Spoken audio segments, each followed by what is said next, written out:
இனியவர்களே, கோயிலிலே கிபி 16ஆம் நூற்றாண்டு அளவிலே உருவாக்கப்பட்டிருக்கக்கூடிய ஒரு அருகர் ஆலயம் இருந்து கொண்டிருக்கு. அருகர் திருமேனி ஒன்று அருமையாக அத்தனை விதமான தூசுகளும் படிந்து அவருடைய முகம் நமக்கு சுகமாக தெரியாத வகையிலே இருந்து கொண்டிருக்கிற ஒரு நிலையோடு உன்னதமாக விளங்கிக் கொண்டிருக்கிற அந்த மேற்கூரையை காண காண ஓவியங்களோடு ரம்மியமாக அமைக்கப்பட்டிருக்கிற காட்சி. அங்கே புடைப்பு சிற்பங்கள் தொன்மையான கிட்டத்தட்ட ஒரு 5 நூற்றாண்டுகள் பழமை கொண்ட விஜயநகர பேரரசர்களுடைய ஆட்சி காலத்திலே இருந்து கொண்டிருக்கிற மேலே சுற்றிலும் ஓவியங்கள் இருந்திருக்கின்றன. அந்த ஓவியங்கள் கொஞ்சம் கொஞ்சமாக அழிவுபட்டிருக்கிற காட்சியையும் காணுகிறீர்கள். சுதை சிற்பத்தை காண காண கண்கள் இன்னமும் பல வேண்டும் என்று சொல்லுகிற இந்த அற்புதமான தளத்துக்கு வாருங்கள். வண்ணங்கள் தீட்டப்பட்டு முதுகுக்கு பின்னாலே அந்த விண்டோடு சிறப்பாக அமைக்கப்பட்டு வண்ணங்கள் பூசப்பட்டிருக்கிற அந்த காட்சிகளோடு இருந்து கொண்டிருக்கிற குந்தவை நாச்சியாருடைய ஆலயம் உருவாக்கப்பட்டிருக்கிற குந்தவை ஜனாலயத்தினுடைய மேற்கு புறமாக அமர்ந்திருக்கிற சுதை சிற்பமாக இருக்கிற அருகரை காண வாருங்கள் வாருங்கள் என உங்களை அன்போடு அழைக்கின்றோம்.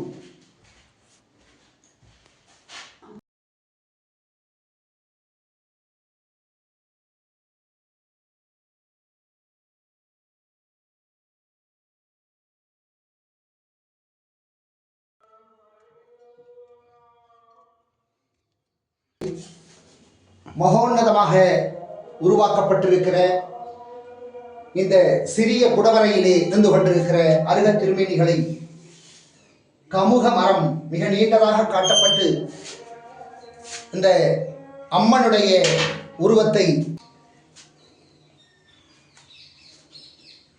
பாகுபலி திருமேனியில் நீங்கள் காணுகிற அந்த பேட்டினை பெறுகிறீர்கள்.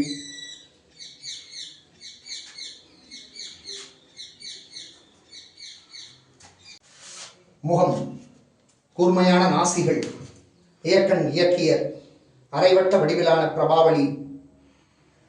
இதையும் அடுத்து கடைசியாக நான்குகிற பாக்கியத்தினை நீங்கள் அந்த கமடன் மேலிருந்து பாறையை பாதீசநாதர் மேல் வீசுகிற காட்சியோடு இருந்து கொண்டிருக்கிற திருமலையிலே இருந்து கொண்டிருக்கிற இந்த குடவரை கோயிலே நீங்களும் இந்த சமண துன்பங்களை 1000 ஆண்டுகள் பழமை வாய்ந்த இந்த தமிழ் சமணத்தினுடைய வரலாற்றை பறைசாற்றி கொண்டிருக்கக்கூடிய இந்த தொன்மை தமிழ் தடயங்களை, சமணத்தின் தடயங்களை தரிசிக்க